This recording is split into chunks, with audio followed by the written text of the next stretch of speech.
shall we start? Sandra and Sure. Shmuel? Okay, excellent. Welcome, everyone.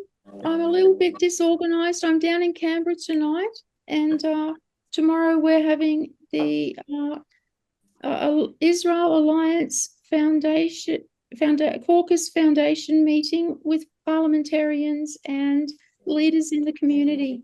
So it's all about rallying support for Israel in Australia. And so that's a good way to open this meeting. And so welcome, Sandra. And yay, hello, Shmuel. Would you like to talk to us? Um, Hi, everyone. Thank you, Pam. I'm very, very happy to be here. Hi, everyone. What can I say? In a couple of days, I'm coming to Australia.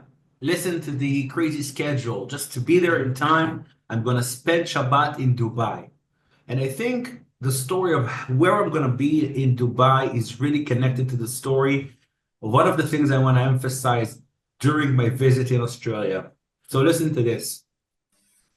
Dubai, until a couple of recent weeks, was a hub of many Israelis, many Jewish people. They had like 5 or 7 kosher restaurants. They had a couple Wow. of synagogues. People loved it. You know, there's opportunity there. After the Abraham Accords, there was a lot of movement there.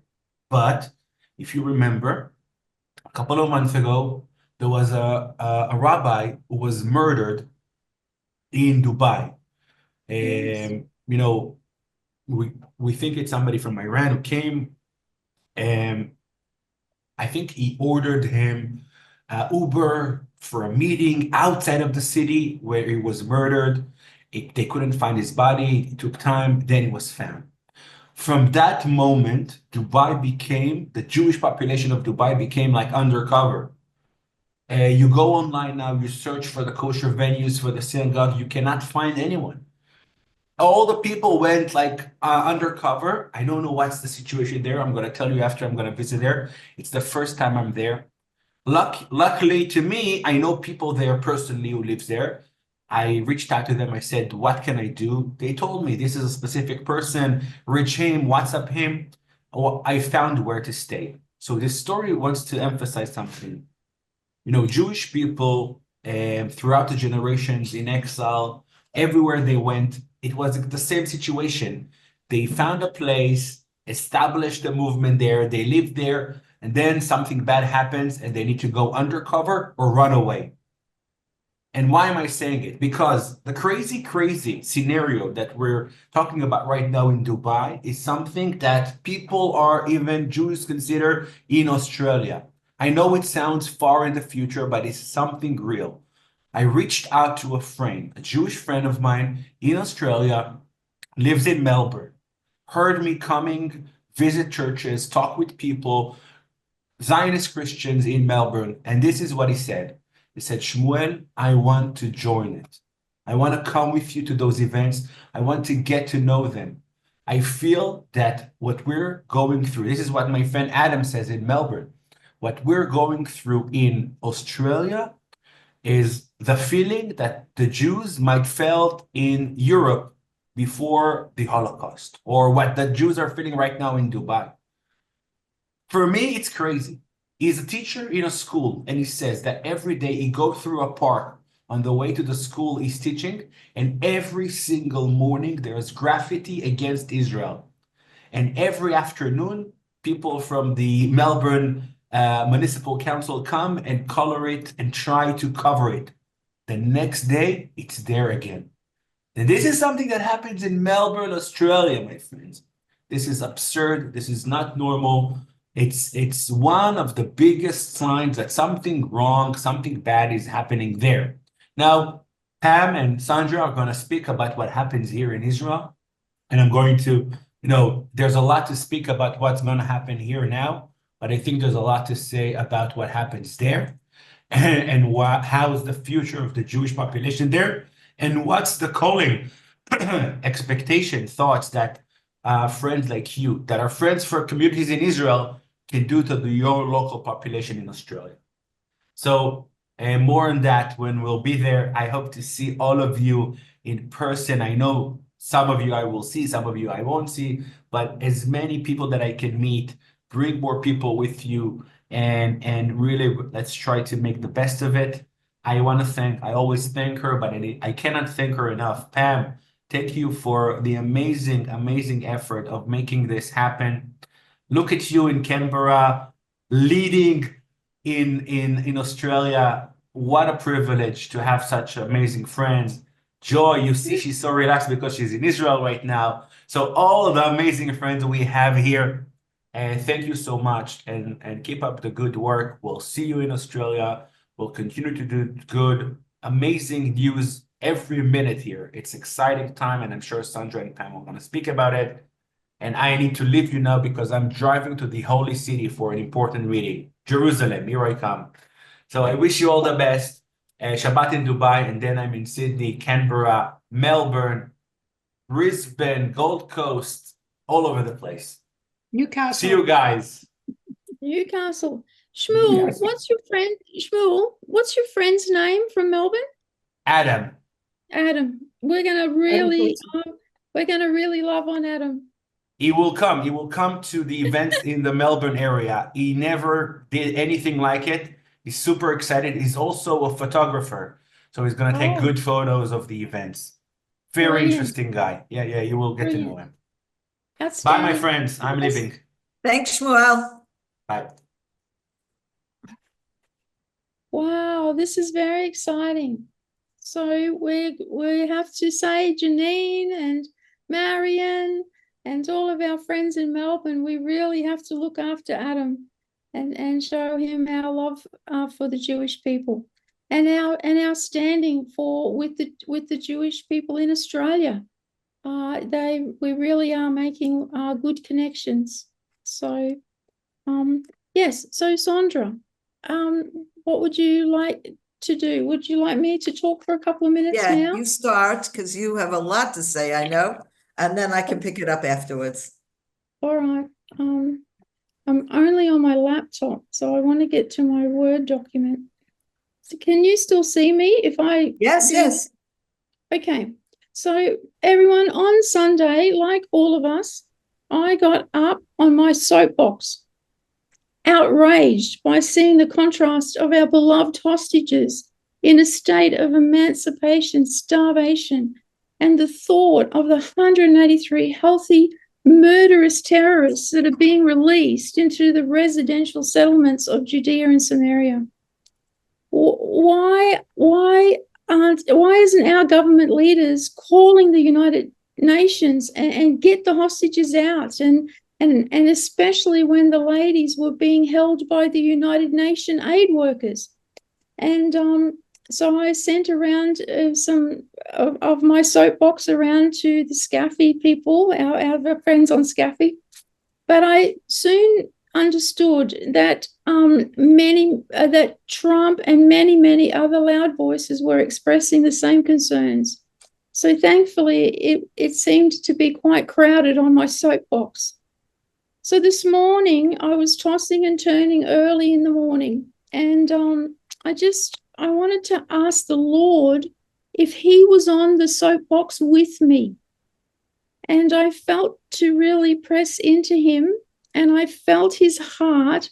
As always, he wants us to be close to him, to be in his word, have prayers and worship with him.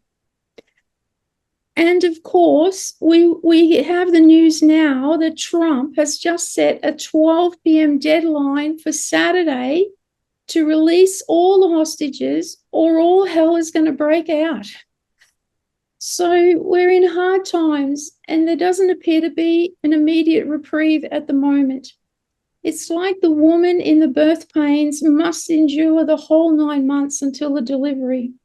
So my soapbox message now from spending time with the Lord is that he is our only hope, and to be close to him, to seek his comfort, strength, and wisdom as we endure the day-to-day almost pandemonium of what happens.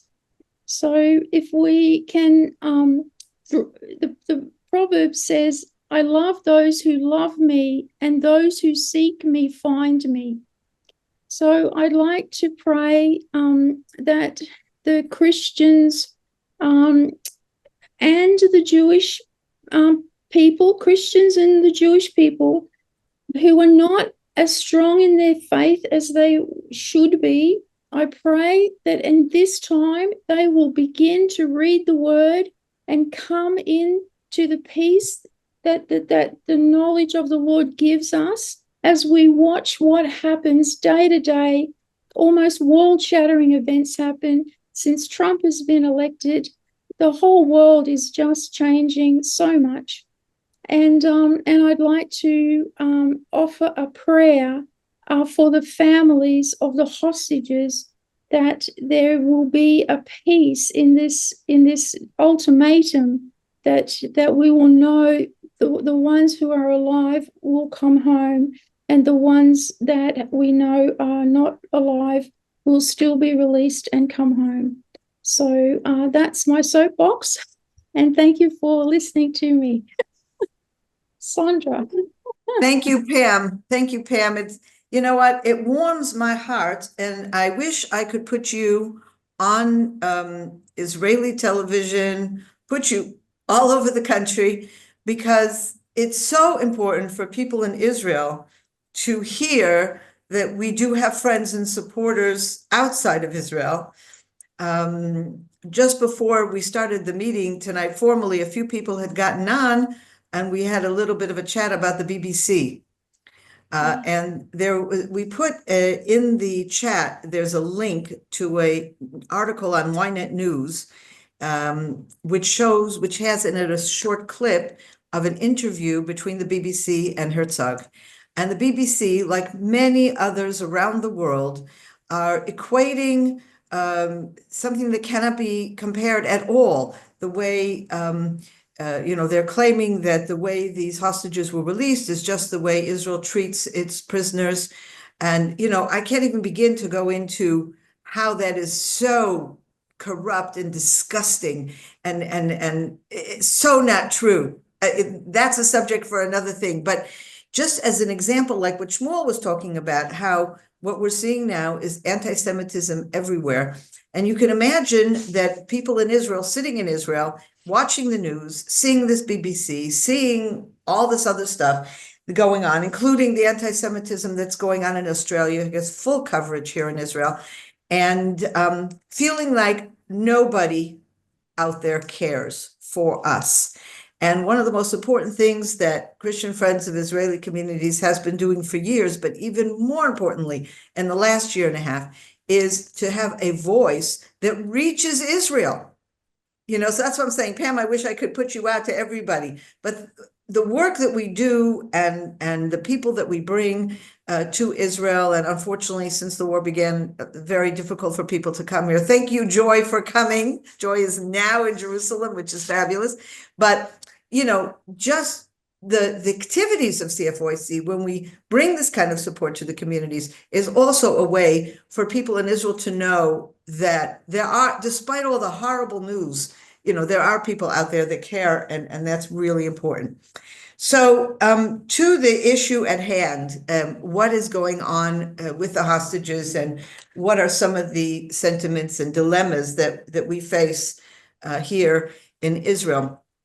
So yes, like you said, Pam, we all were witness to the horrible photographs of the three, Eli Sharabi, Or Levi, and Ohad Ben Ami, that came home on Saturday, on Shabbat. And I have to tell you that there's this one fellow, his name is Sharon Sharabi, he's Eli Sharabi's brother. An unbelievable man. We have seen him almost daily on television. He has been one of the spokespersons for the families, and particularly, of course, for his brother, encouraging and pushing that we should release them. Such a gentle man, a man of faith, Sharon, a man of faith, amazing. And in certain ways, we got to know Eli through his brother Sharon all this time.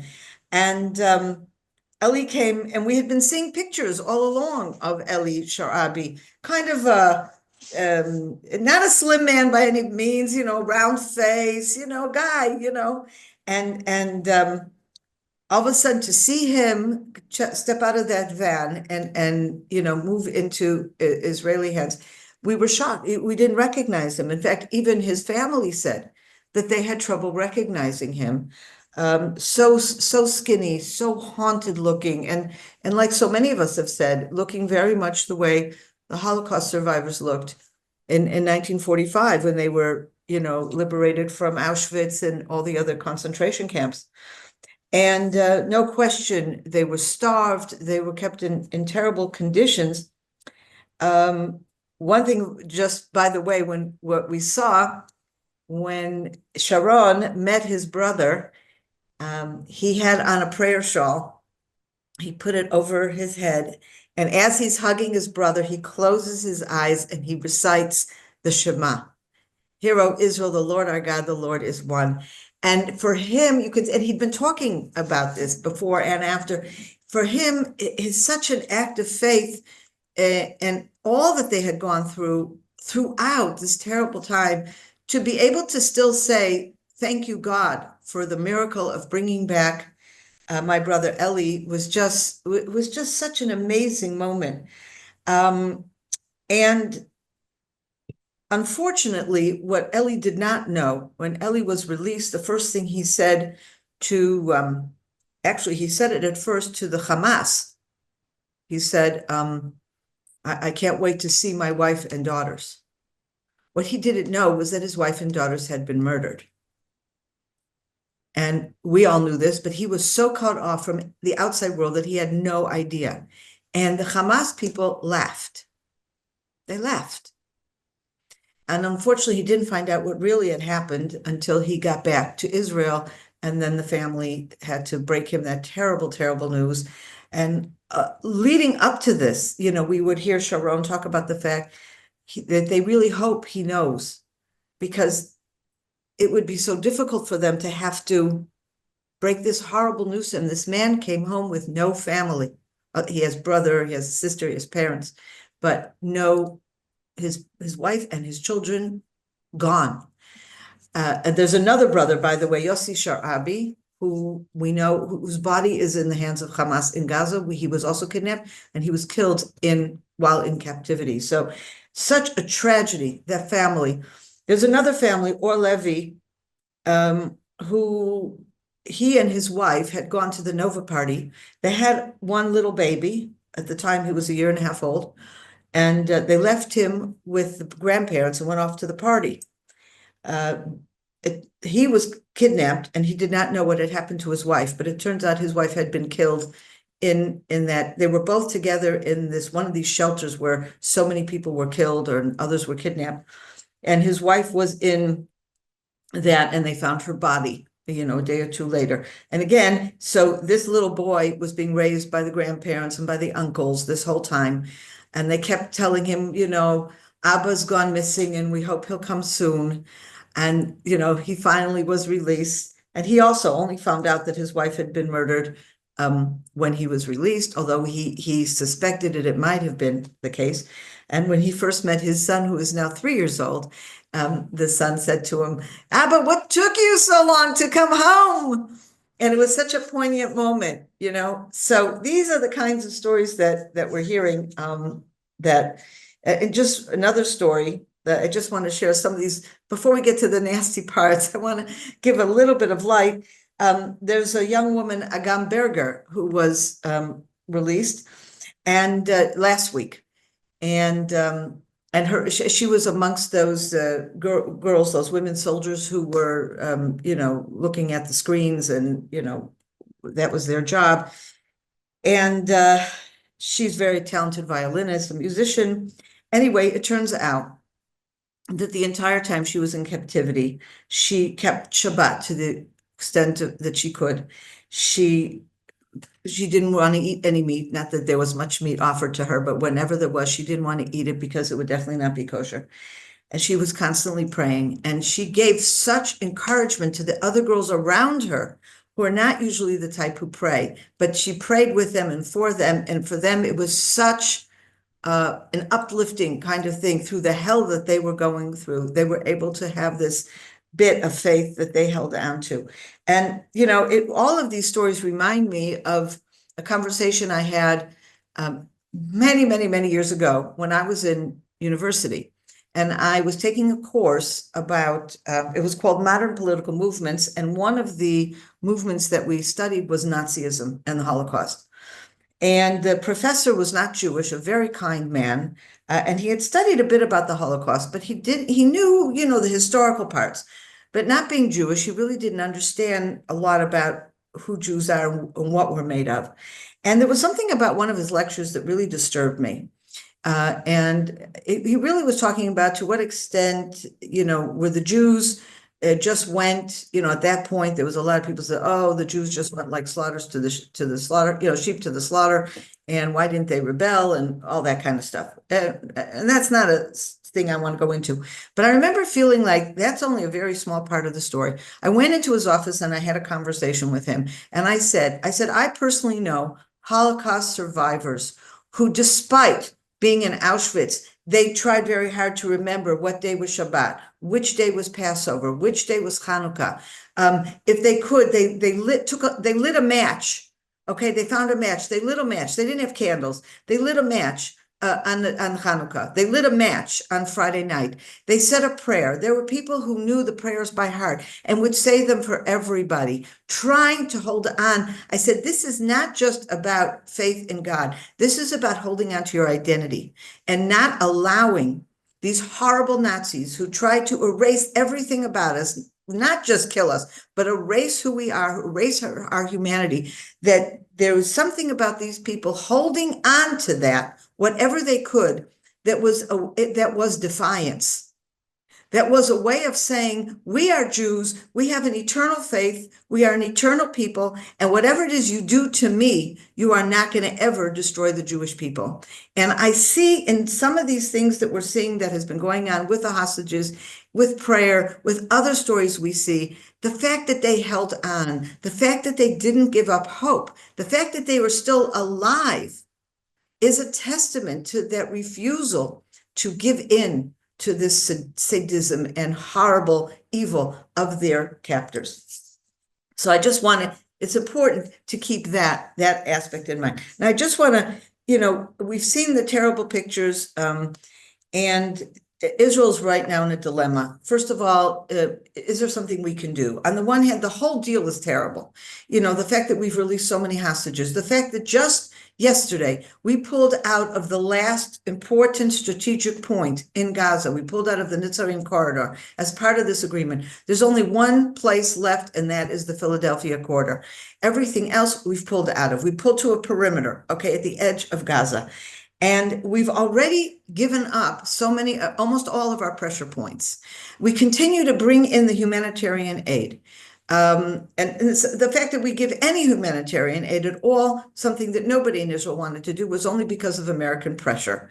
And basically the Americans saying, if you don't, we're not going to give you any weapons. We are not going to give you support, air support or whatever has happened vis-a-vis Iran, vis-a-vis anything we've been doing. And it's just impossible. Now, of course, with President Trump, we have a completely different attitude. He's immediately released all the weapons, and we're having a lot of support from the Trump administration. And, we keep saying to ourselves, if Trump had been president a year and a half ago, well, he says October 7th wouldn't have happened. I have no idea.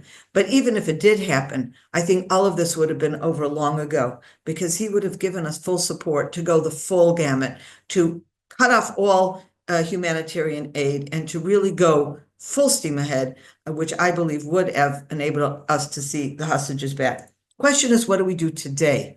Okay, yesterday the Hamas announced that they are not going to be releasing the hostages that they're supposed to release this coming Saturday, and until further notice. And many people see that this is just extortion, that they don't have a problem releasing the hostages, but they want to pull more concessions out of Israel. They want to up the price as if the price wasn't already too high. Not to mention, what do we do with the second stage of the deal, where we still have a lot of hostages, some of them alive, that have not been released. Yesterday, Trump came out with a statement, like you said, Pam, and he said, well, I can't tell Israel what to do, but if it were up to me, I would say, all the hostages are back by noon on Saturday. Otherwise, all hell is loose, no more agreement, off the table. And I've been thinking about that statement for a while and trying to figure out, what do we do? I mean, for one thing, no question, we all are in favor of getting rid of Gaza. We're thrilled with Trump's idea to ship all the Palestinians out of Gaza. No one has any sentiments about, who we're going to injure. There's not a lot of innocent people in Gaza. And there's ways to do this where you say, okay, we're bombing this whole area to smithereens. If you want, get out, go to Egypt or go somewhere else, which is what Trump, of course, is supporting. If not, you're part of it. And I'm no general, and of course, cutting off the humanitarian aid, we've seen pictures of the marketplaces in Gaza full of everything, and not just basic bread, eggs, fish, and vegetables. Everything that you want is there. And so it's like a very frustrating situation to us. The problem is, if today we say, okay, and do what Trump suggests, okay, no, nothing, will they then kill the remaining hostages? Will they then say, okay, whatever, because we don't believe that they're going to, that they're going to respond to what Trump is saying. Now, I want to, and so anyway, you can see the dilemma that we're in. Are these hostages? Can we save them? And if so, and I would say there's a fair deal of consensus today, particularly now that Trump is president, that whatever it is we've given up, if we've pulled back from here, there, or everywhere else, as soon as we get the hostages home, we're going back in, or we're doing whatever needs to be done. We have to finish the job. And I think that's a consensus. The question is at what cost, and can we do it, and when, and all that sort of thing. But something very interesting, when they played Trump's statement on Israeli television, okay, and it didn't matter what channel or what news outlet on the internet or whatever, that all the Israeli news sources, when they played Trump's statement, he basically says this. He says, if it were me, I would, 12 o'clock on Saturday, if they don't come up, all hell will break loose. Now, I don't think they're going to do it. It cuts. And it's obvious that this has been cut, okay? And I'm listening to this over and over again, and he's saying, I don't think they're going to do it. And I'm thinking, who's they?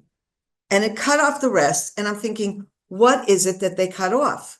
So I started, going through the internet to see, can I find the original interview the way it's being reported in the United States? And I found it.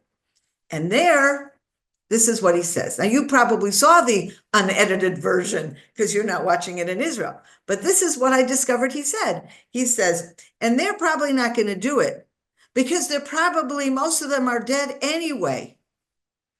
And, but we just got to do this. And then I realized that in itself says it all. Because nobody in Israel is ever going to put out on a media this idea that most of them are probably dead anyway. Now, I don't know if they're all dead. We know that some of them are dead. We know maybe even most of them are dead, but we know for a fact that some of them are still alive. Okay, 2 of the people who were released on Saturday were separated from somebody who had been a young man who had been, his name is, Ohel is his last name. I forgot his first name. He was separated from this fellow who they were together with on Saturday. So we know that he was alive on Saturday in terrible condition, like all of them were. So we know there's definitely some more. And basically what he was saying is that they're either all dead or they're not going to survive much longer. So if we allow this deal to play out where we're getting a few a day, a few a week, in the end, there's going to be no one to save. Now, why was that cut off in Israel? And of course, this is being sensitive to the hostage families. The hostage families, the army and the government is sharing with them whatever intelligence they have and saying we don't know for sure and maybe, etc. But it's a whole different thing to hear it in a very sensitive manner, but we still treat them as if they're alive if we don't know anything different, and we're going to go full steam ahead to try to get them out. There's also a very important feeling of the need for closure and the need to bring these people who are dead to proper burial. And this is very, very strong sentiment in Israel. And therefore, the media is protecting the Israeli public, not just the hostage families, but the entire Israeli public, and not sharing this kind of statement in this broad, bold way that Trump is saying it. Now, I did a little research because I remember I grew up when America was fighting in Vietnam, and that was a huge issue. And there was a huge issue about the missing in action and the POWs, the prisoners of war. And I remember at some point it continued and then it just died. And I don't remember there ever being a real resolution to it.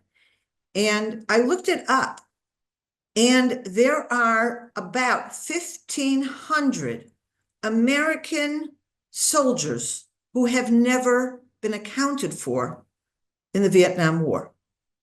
And I think this says something to you about Israel and the difference between Israel and America, and is probably the difference between Israel and everyone else. It has dropped off the radar in America, and it dropped off the radar pretty quickly. I'm assuming that the families held that pain with them, and those who are still alive to this day. But in Israel, it would never die. It would never die.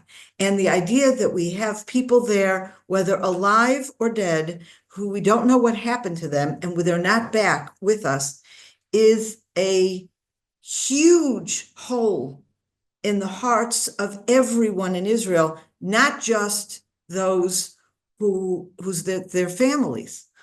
And this is something that's different. We're just different.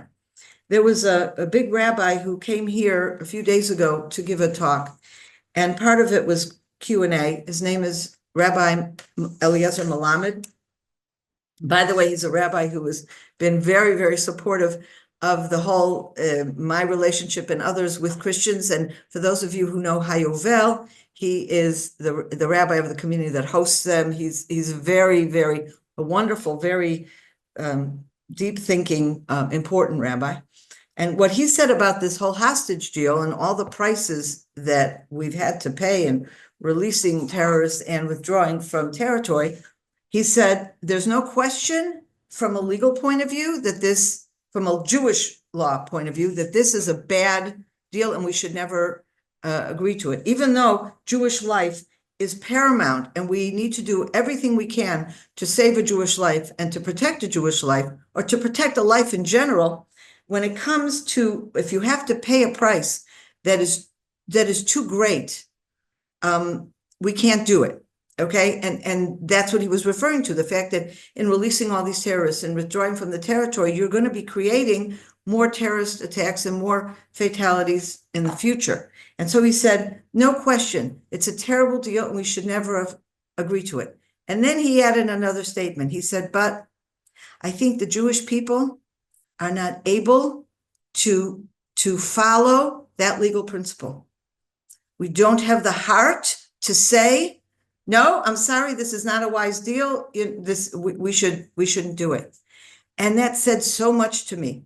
And I think it expressed so much about who we are. Now, there are still some people who are against the deal, but I think when you see these pictures of these hostages being released and you understand that there just isn't any more time, it makes everything so much more difficult, because we cannot abandon them. We cannot just say, it doesn't matter. And I think, therefore, that, I'm not the prime minister, I'm not the government, I have no idea what they're going to say. But my personal opinion is, at the very least, they need to cut off all the humanitarian aid, including water. And there's a very, I've seen this on television as well. There's some generals who are saying the very, very, very same thing. Cut off water, cut off everything immediately, today. Or say, if the hostages are not all back by noon on Saturday, we're then cutting off all food, all water, because all the water comes from us. We can close the faucet. We can do that. Okay. And then see what happens. And one of the things that people said is, one of the reasons they were hesitant about cutting off the humanitarian aid, the main reason was because of American pressure under Biden. But another reason was that if the people in Gaza would not have food, then the hostages wouldn't have food either. But what we now discovered was that the people in Gaza have plenty of food. And just look at like you said, Pam, they're full cheeks, they're eating well, but they're starving our people. So it doesn't matter. in terms of the hostages, whether they get food or not. So that is something I think we can do, but thank God I don't have to make those decisions. But I just wanted to share how we're seeing it. But I think you there in Australia and anybody, and in Britain, Lynn, and anywhere else around the world, you can do differently. Because one of the reasons we're in such a big trouble is that we're standing alone. We're standing alone. And no one is putting pressure on Hamas, on Qatar, on Egypt. And until this past week or two, with Trump starting to make these statements that are amazing and outrageous at the same time, it's like we're running this alone. And it's very possible that the Americans have really good concrete suggestions of how to handle this and what all hell breaks loose means. Okay. I don't know what that is, and I hope we don't know until it just happens. You know, the last thing we need is for Hamas to find out what they have in mind, right? It needs to be a surprise. But this is, this is why you in Australia, you in Britain, in countries that are not being supportive, certainly throughout this whole recent thing, you are both countries that in the past were more supportive, but now not.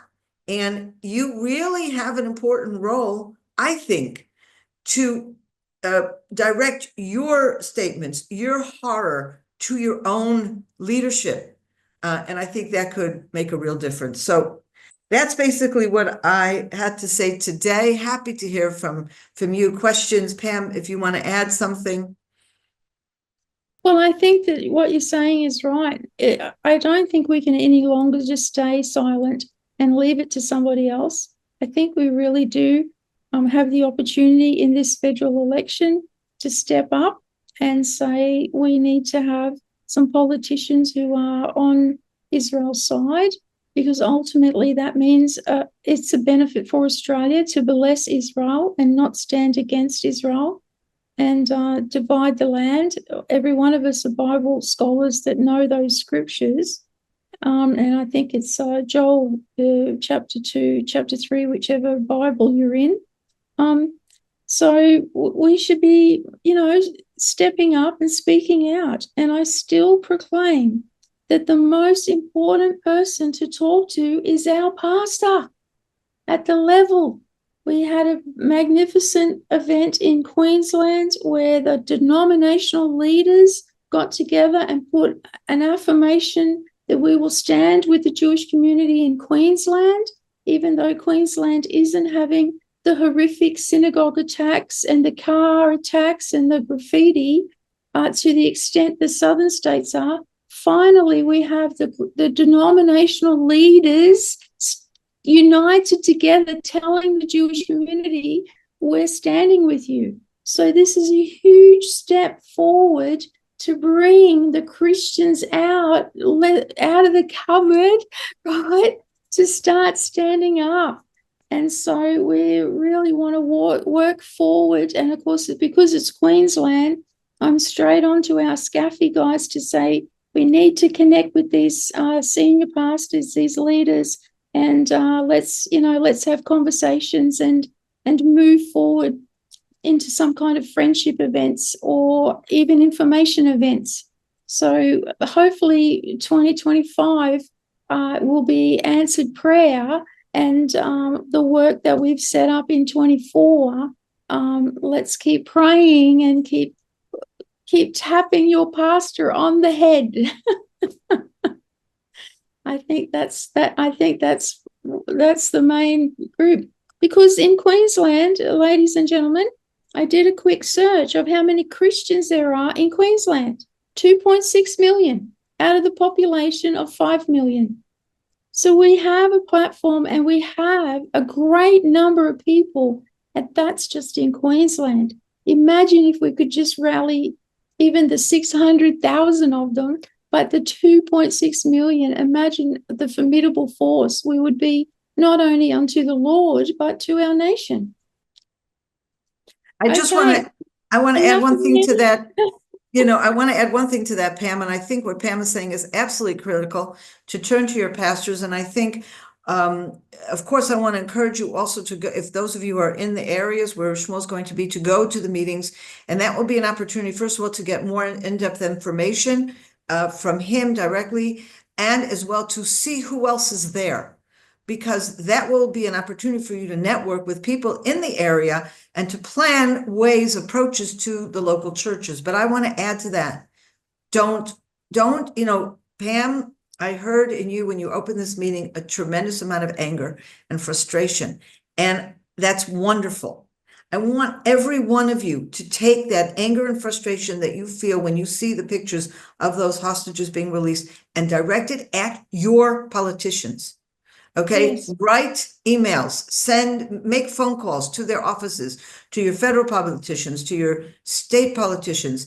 And I think it's very, very important that they hear from you. And don't think, oh, who's me? Because it's the numbers game. And I'll guarantee you that the Palestinians have organized people that are sending emails. They may even have bots doing this for them. Okay, but you're real people, and I think you need to make phone calls and send personalized emails. They don't have to be long. They just need to say, we saw the horrible pictures of these hostages. Australia, what are you doing to ensure all of those hostages are released immediately without any further delay? Because this is another Holocaust that is happening, and it's on our watch. That's all you have to write. Exactly. But it needs to be said. Yeah, exactly. And we have the opportunity for the elections coming up. So we can make a difference this time, this year. All right. Valerie. Val. Hello, Yeah, Val. good morning. I'm greetings from the UK. I just wanted to just let you know, because you were talking about talking to our pastors. My friend went to a meeting last night that was a speaker was the bishop of a local town, and he had been on a 3-month pro-Palestinian visit to what he called East Jerusalem. And he came back with lots of stories of how they are oppressed and treated as second-class citizens, blah, blah, blah. That room was packed full. Don't know, I wouldn't like to say they were all Christian, because they might not have been, but it was packed full of people that were all nodding and in agreement with everything that he said. And there was no balance. There was no opposite view apart from my friend that spoke up quite bravely in the audience.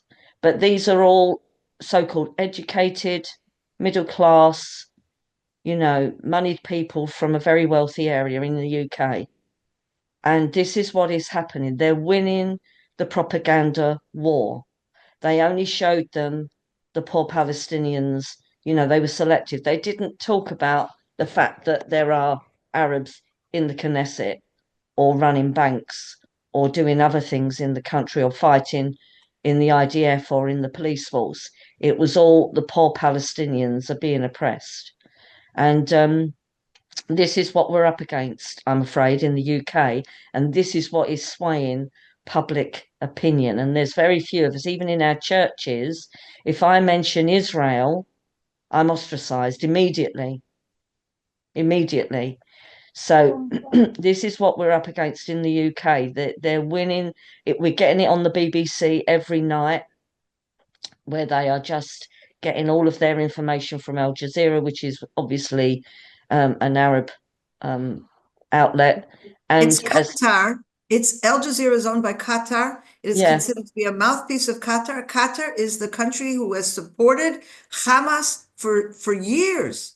Yeah, and they're supposedly a neutral country that's going to be doing the negotiations. Right. I mean, you can't make it up, can you? So so this is but and there are a few people that do go on. They go to your place, Sandra, and they go to other places, and they do see what happened at the Nova Festival. But by and large, they're few. And you only have to have a bishop come back. He's carrying clout.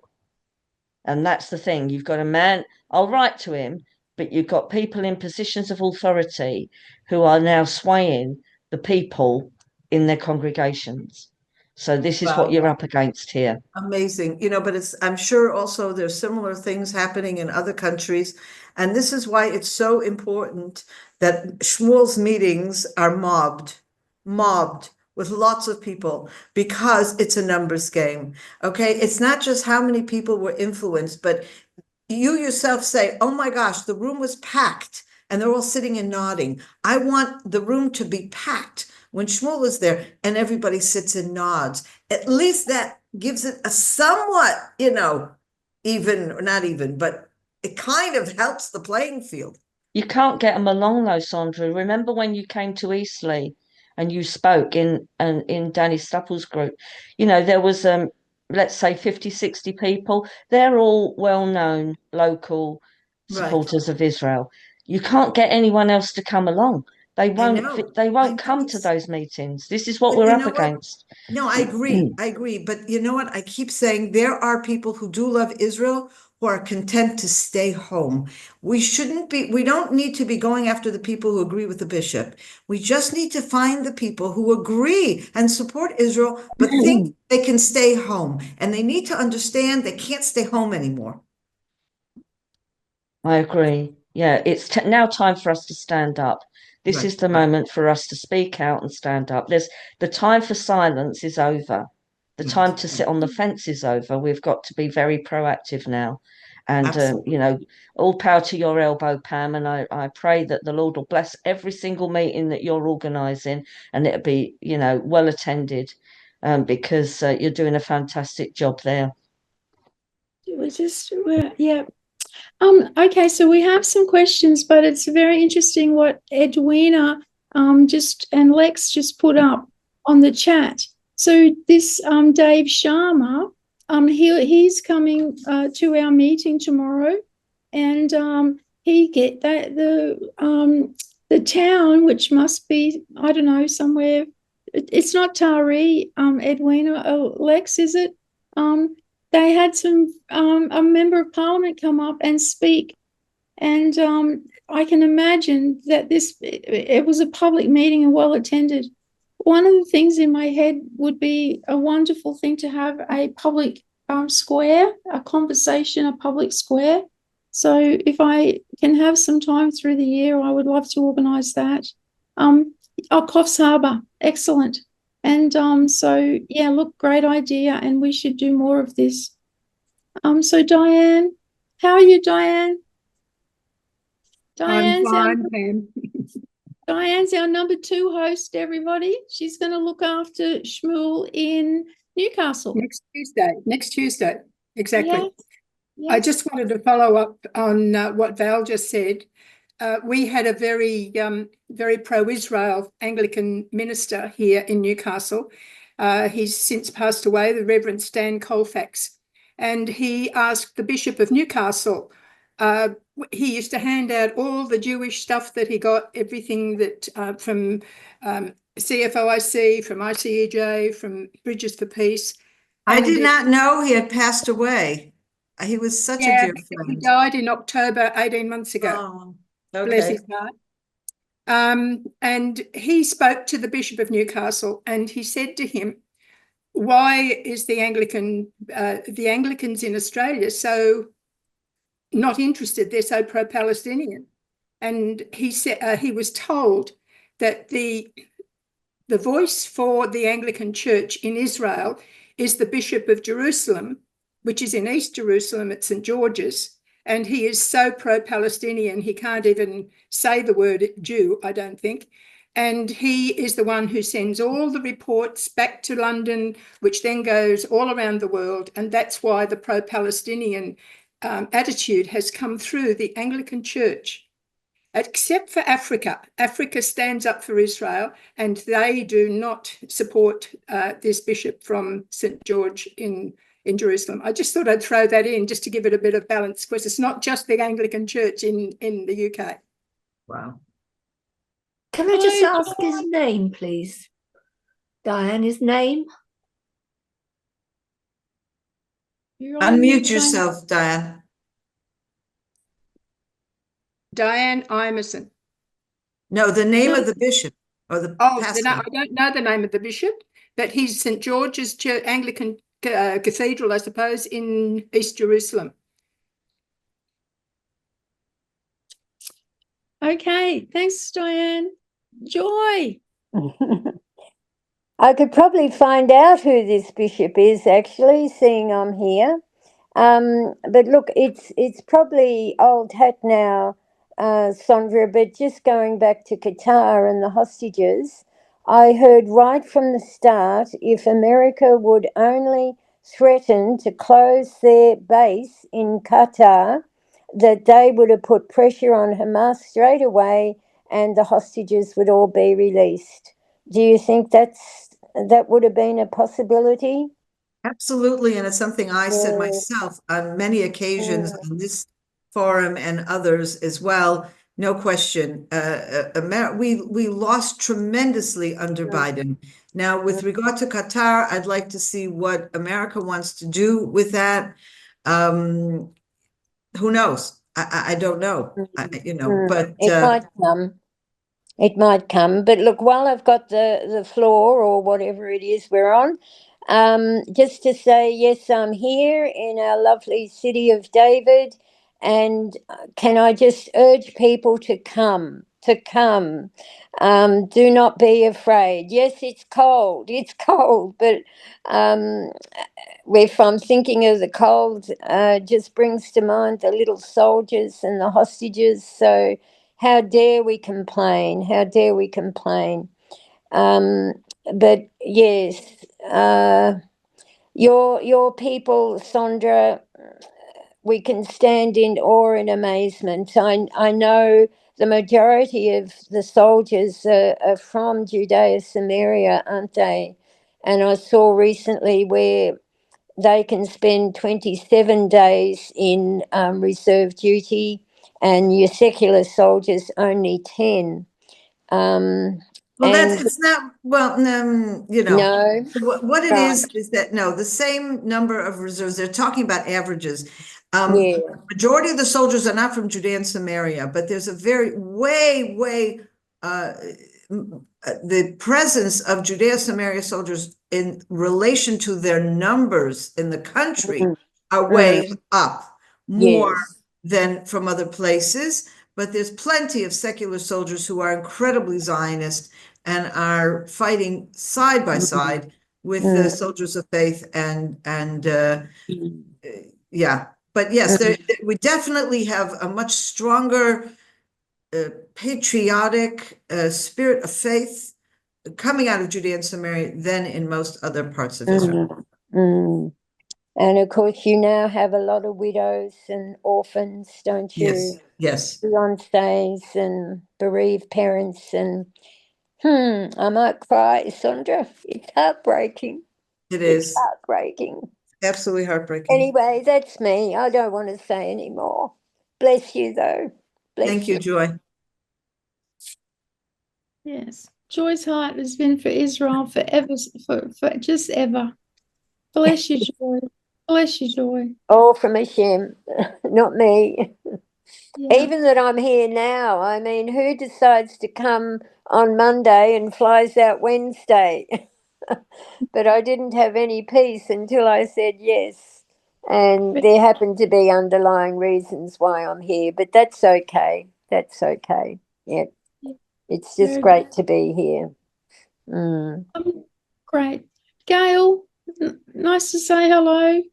Yes, lovely to be on. Thank you, Sondra and Pam and others. I just want to say for Australia, where I've seen changes in the positive way, we know we're praying, there's an enormous block of Christians praying our federal government will change. Well, we know it's wavered all over the place about Israel, and the Foreign Minister's an enemy of Israel and has stood with the UN, disgracing Israel and the Anzac tradition.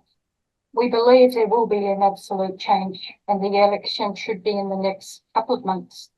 The other things that have happened, I prayed a lot about news sources. The Australian newspaper has many articles that are all pro-Israel and they're thrashing out the truth, and it's grown and grown.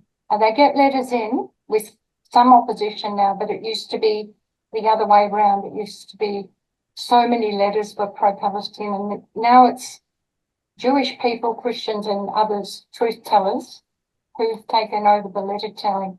So letters the editor showing the truth shining through. Then Shari Markson, who's Jewish on Sky News, has taken the floor again and again to stand with Israel. And Erin Molan did. I know she's been persecuted and I think she's been removed. But she also did, and there's others on that news station. And then the other move has been with the terrible degree of anti-Semitism in Melbourne and Sydney, that the laws are now being reviewed again and again. And this is the last sitting in Parliament, they said, that straight away it was all on anti-Semitism and MPs standing up for the Jewish people because of the terrible caravan being found with explosives to blow up a synagogue and it's the sacred Jewish other place. And then the attacks on people and graffiti and burning of cars, graffiti on homes, and all those things now, they have tried to introduce this no hate law, which may be misused, but it's supposed to be protecting Jewish people.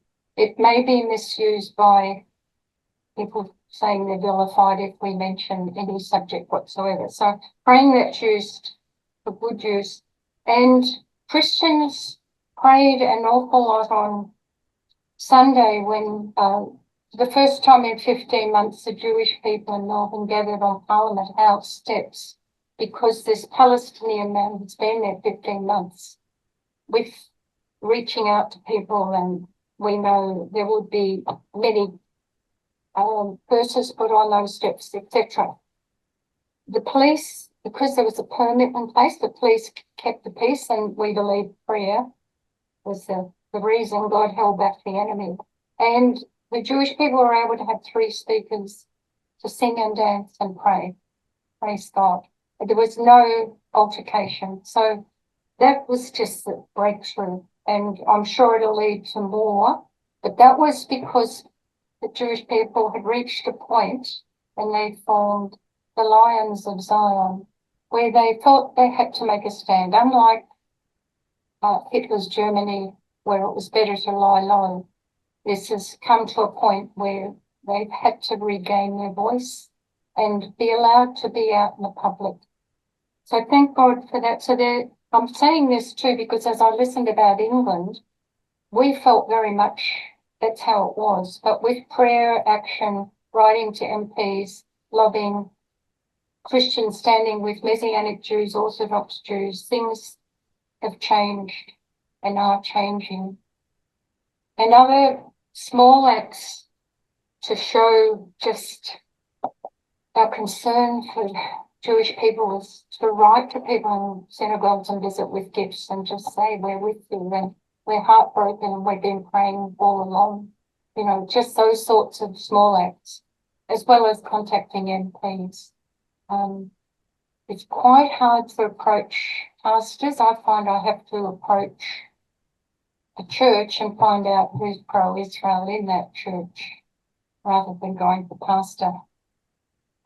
I haven't, that's the way it's been here in Townsville.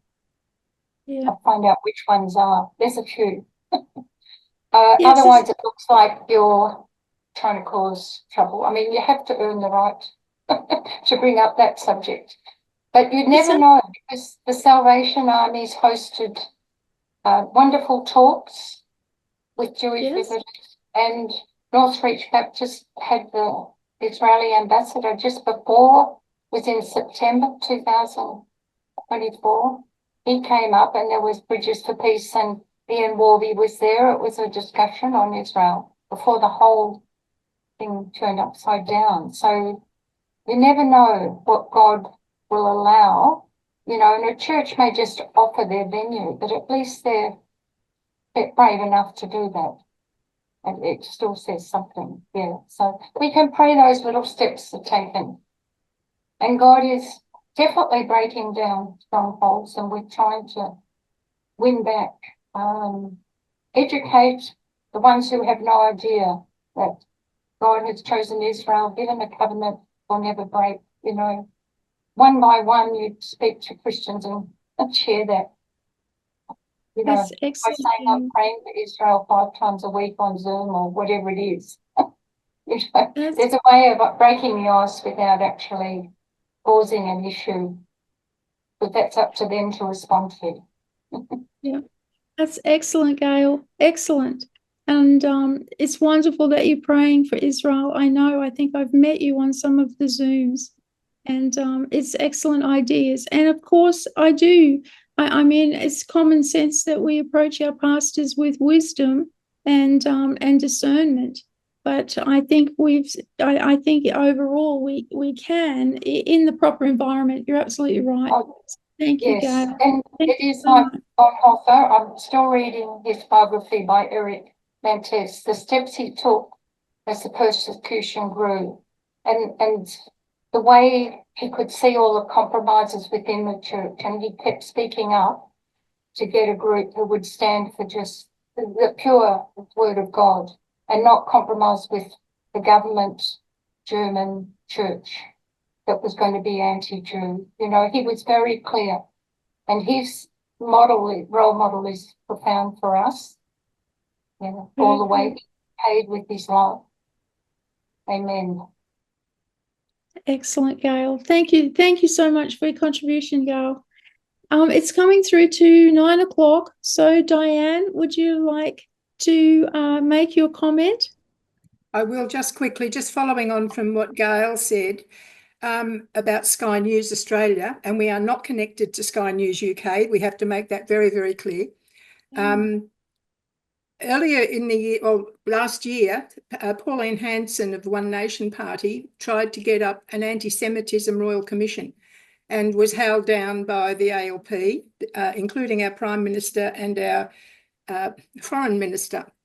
And last night on Sky News, Sharry Markson had Alex Rifkin on, and they have decided Sky News is going to present an anti-Semitism convention, and they're going to be the voices that lead it. So Sky News Australia is doing wonderful things, and if you live in a regional area in Australia, you can get it free. You don't have to go onto paying for it. So in Newcastle, it's Channel 53, and you can get Sharry Markson, Peter Credlin, Andrew Bolt, Paul Murray, a whole lot of very pro-Israel, and they have actually been, a lot of them have been to Israel. Sharry Markson actually filmed a whole week there last year. So that's the one we should encourage. We shouldn't be interested in any of the other channels because they don't know what the bias. They get their news from Al Jazeera anyway. So we shouldn't listen to them. Yeah. That's all I Excellent. wanted to say. No, it's excellent. And I've seen the trailer to that too. And I think it's going to be a great series because he's definitely ahead of one of the, like AJA, he might be the vice president or something of one of the big Jewish groups in Melbourne. So, yeah, you're on mute. He's a spokesperson, but he's one of the, anyway, he's One a of the lead. many good voices. Yes. Yes, exactly. Pam, I All think ACAJ, I think. The AJ, Ripken. yes, Rifkin. The Yeah, Council of Jewish, the Council of Executive Jury or Executive Council of, something. Yeah, it's ACAJ, I think. Yeah. Yeah. Yes, exactly. So, William, would you like to say something? Yes, Pam, I want to let you know that I belong to a church which is 100% for Israel, and we're having Sam Shmuel in next week, and a lot of people are coming to it. And I watch Sky all the time, and they are exceedingly positive for Israel. There's nothing. I love the girl Markson, and they have all the good speakers on. We get a lot of good stuff in the country about Israel and about everything that's happening over that station. I wouldn't watch the ABC or SBS. They're totally hostile.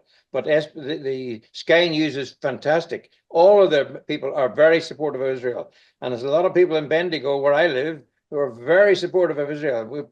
We'd like to do more, but we're certainly concerned about the situation. And some of us have been. I've been to Israel 4 times, but not recently. I'm an old man now, unfortunately, or I'd be there. But I know Sandra quite well. And also we've met Shmuel. So God bless you all. We love you. Well, William, that's outstanding. You're up in Bendigo, because don't forget that Shmuel's friend is named Adam, and Yes. You'll have to give him a good Christian Yes. handshake and welcome. We'll meet him on Wednesday. welcome Wednesday the 9th is the 17th or the 19th. That's it. It must be the 19th. That's it. Yeah, we're looking forward to that very much. Absolutely, absolutely. I'm Lovely to putting know. Shmuel on the train. I'm putting Shmuel on the plane at 6 a.m. next Wednesday morning, so that he can go down and talk to you, William. Yeah, but he's been here before. We've met him before, but and we've met Yes, Sandra we several did too. times. Yeah. So we've got strong support in this area in Bendigo. I can't speak for all the churches, but our church, which is only probably 150 people, we've had meetings all about Israel and the whole story of Hamas and everything, and that we're 100% behind Israel. Yes, exactly. And we've got Pastor Dave Lovell coming again. Yes, So we're at his church. We're gonna meet at his church. He's not sponsoring it, but he's going to have it. He was there recently in Israel. Well, he's registered to attend the meeting. So yeah, well, there's a lot of people. I'm a Gideon, and all our Gideon people are coming. There's probably quite a lot of them, and our church as well. That's So outstanding. we love Israel. We've supported Israel. We know that God bless Israel. That's outstanding, William. We have to give a shout out to Donna. Sandra, I know you're going over time, but Donna's on the team for Shmuel on the pastors meeting that we're having in Brisbane. So Donna's on team, Janine's always on team. And Carolyn Moxie has hosted Shmuel. So we've got a lot of people here. And Barbara Blewett, I know, I talk to her often, and she loves Israel, and Diane. So it's excellent. Well, this is the team, and I just want to thank you all for everything you've all done for years for Israel. Many of you I've met personally, both here and in Australia, and I know you will do whatever you can to ensure that Shmuel not only feels warm and welcome, but that his meetings will be successful. Thank you. Very good. All right. Well, if we have come to the conclusion, thank you so much, Sandra, for coming and talking to us again. It's wonderful. And we just close that we ask the Lord to protect Shmuel as he travels, and to comfort his wife and children while Shmuel's over here in Australia, to protect everyone at 12 o'clock on Saturday, whatever that's going to do. Lord, we just ask you to protect the Israeli government, that they will be there standing next to what Trump is saying, that they're in planning and strategizing together. Give them the solution that will protect the nation and protect the hostages. And we just ask you to continue to give supernatural healing, emotional and physical healing to the hostages, their families, and to everyone throughout Israel that has been affected personally about this war, which is every single person. So, Lord, I just ask you to be with them and give them strength, and for us to draw close to you as things just, this roller coaster ride is happening. Amen. Amen. Thank you, everyone. See you again next month.